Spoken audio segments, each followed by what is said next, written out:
Shalom. This week we are reading Parashat Vayechi, the final portion in the book of Breshit. This is the portion of the blessings that our forefather Yaakov gives over to his children, each son according to his essence, blessings that are laden with messianic tension.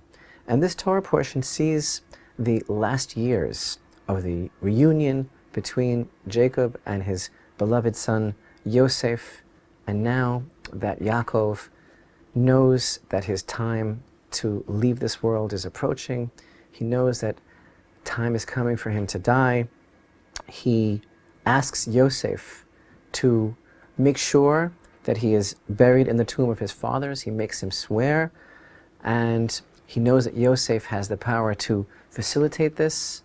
So we read, "Please do not bury me in Egypt, for I will lie down with my fathers, and you shall transport me out of Egypt and bury me in their tomb." And Yosef said, "I personally will do as you have said." But Yaakov replied, "Swear to me." And he swore to him. Then Israel prostrated himself towards the head of the bed. Later, we read, again, when Yosef is told that Yaakov is ill, Yosef comes to Yaakov, and we read that Yaakov says to his son Yosef, "But as for me, when I came from Padan, Rachel died on me in the land of Canaan on the road, while there was still a stretch of land to go to Ephrat, and I buried her there on the road to Ephrat, which is Bethlehem."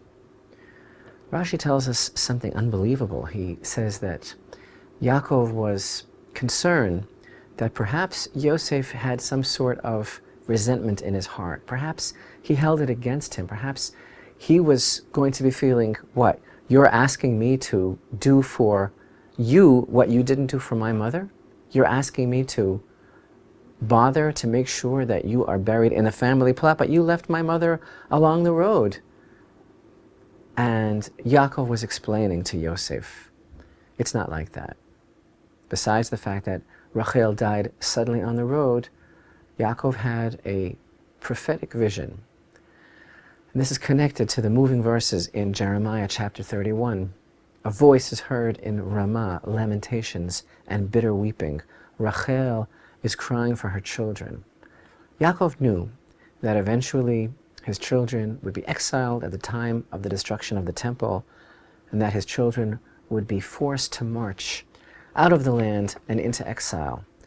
And Rachel, she would be able to intercede for her children. And indeed, the sages tell us that at the time of the exile of the children of Israel, Rachel came out of her tomb, witnessed her children being marched into exile, and implored the heavens, beseeched God for mercy for their return to the land. And indeed, according to the continuation of the verses in Jeremiah 31, it was on account of her heartfelt prayer that the decree would be eventually rescinded, and indeed her children would return, as the language of the prophet there in Jeremiah, return to their borders. So, this was something that was necessary, Yaakov is explaining to Yosef, because Rachel would be able to intercede for her children. She would have this power of prayer, which our sages teach us still works for us today.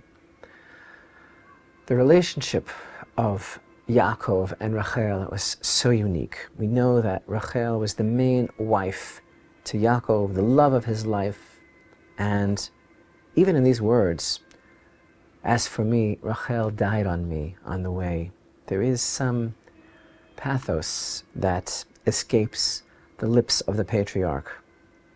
And how difficult this separation must have been, to live the rest of his life without her. And yet we know in Hashem's impeccable planning that the absence of Rachel from the stage of Jewish history had a profound effect on that history, and her early death, her death in childhood with Binyamin, had a profound effect on Yosef and Binyamin, on their nature, on the very essence and character of those tribes. Yosef and Binyamin were connected they understood things that no one else could.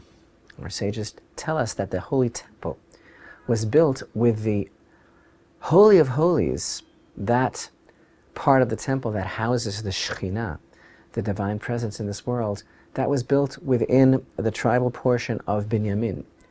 Because Binyamin, who was born on the road, literally understood what it means to be a guest in this world, to be a wayfarer. So these things have tremendous repercussions. But yet, in understanding the scenario that we are describing, the separation of Yaakov and Rachel and the burial of Rachel along the way, there is a bit of a conundrum. There is a bit of a which came first situation. Because recall that when Yaakov first met Rachel in Parashat Vayechi in chapter 29 and verse 11, he kissed her, his soulmate, kissed her, and he raised his voice and cried. And as Rashi cites, our sages teach us that he saw, with divine inspiration, that he would not be buried together with her, and this must be a very serious problem. So he saw that he wouldn't be buried with her, thus he cried. He already knew at that point that this is a fact, and something which is beyond his control. Yet in the very same parsha, in chapter 31, regarding the incident of the disappearance of and theft of idol of Lavan, which was actually done by Rachel in an effort to wean her father of his idolatrous addiction, Yaakov uttered these words. He didn't know or believe that anyone from his camp had taken the idol, and he said, if someone from amongst us took it, he shall not live. And as the verse continues, chapter 31 and verse 32, he did not know that Rachel took them. And there's some sort of concept that his words actually made an impression, and the utterance of a tzaddik is something that is a power, and thus he is somehow implicated in Rachel's death, which occurred shortly afterwards on account of his words, perhaps.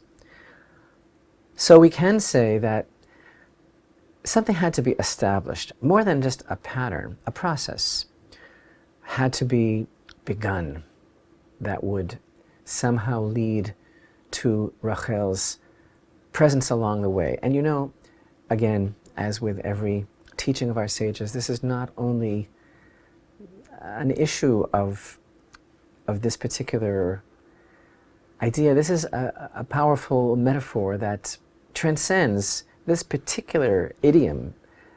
This is not anecdotal.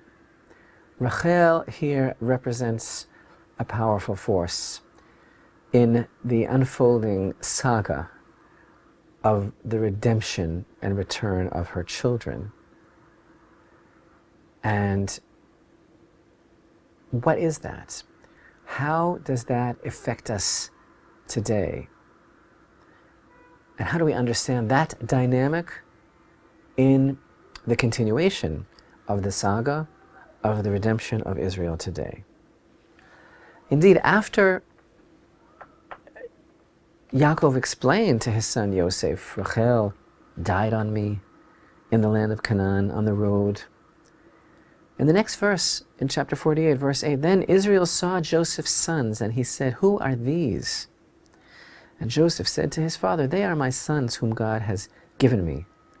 And he said, bring them to me if you please, and I will bless them. And while it's true that the next verse says, now Israel's eyes were heavy with age, he could not see, our sages don't think that that's the reason why Yaakov, who is here called Israel, which consistently indicates a higher level of prophecy and revelation, Israel saw Joseph's sons. He saw them, but he said, who are these? And our sages are disturbed by these words. What did he mean, who are these? And they say that actually one interpretation is that he was looking into the future, and he apparently saw something unseemly. For a moment, prophecy departed from him, and he saw someone in the future that perhaps isn't worthy of blessing.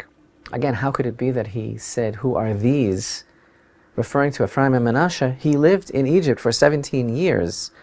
So this isn't the first time that he's seeing them. They had many Shabbat dinners together. They had much family time together. And yet now he's saying, who are these?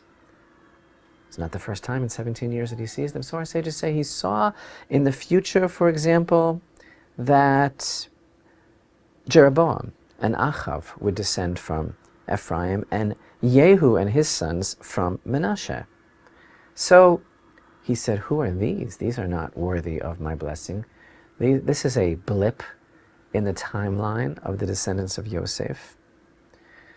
But yet at the same time, we can say another idea, which is entirely different and much more positive and connected and based on another aspect of this mystique of Rachel, and that underscores more the concept of her coming out and her participation with her children, her portion, the portion of her children, and her role in the redemption. And I think that is connected to another important and central prophecy and tradition, this one as we find in the book of Obadiah. The concept that is mentioned here: on Mount Zion there will be refuge, it will be holy, and the house of Jacob will inherit those who had dispossessed them. The house of Jacob will be fire, the house of Joseph a flame, the house of Esau for straw, and they will ignite them and devour them. This is a clear reference to a concept that our sages discuss, which is that the enemies of Israel fall at the hands of the descendants of Yosef. The enemies of Israel fall at the hands of the children of Rachel. And perhaps Yaakov, looking towards the future, towards our time, and said, Mi Ela, who are these? Bring them to me and I will bless them. Yaakov saw all of the Yosefians today living in their tribal lands, before whom, just as Haman fell only before Mordechai, who is a descendant of Benjamin, before whom the enemies of Israel will fall. There is something inherent about the children of Yosef, who are today living in their tribal lands, who are today making such a difference to the Jewish people, who are today taking such an active role in the redemption of Israel, whom Rachel sees, who Yaakov as Israel saw. Take them to me and I will bless them, because they are making all of the difference. They are the ones who are bringing about the redemption. Who are these brave, courageous children living today, the Yosefians, in the tribal lands of Israel? Bring them to me and I will bless them, for they are the key players in the redemption.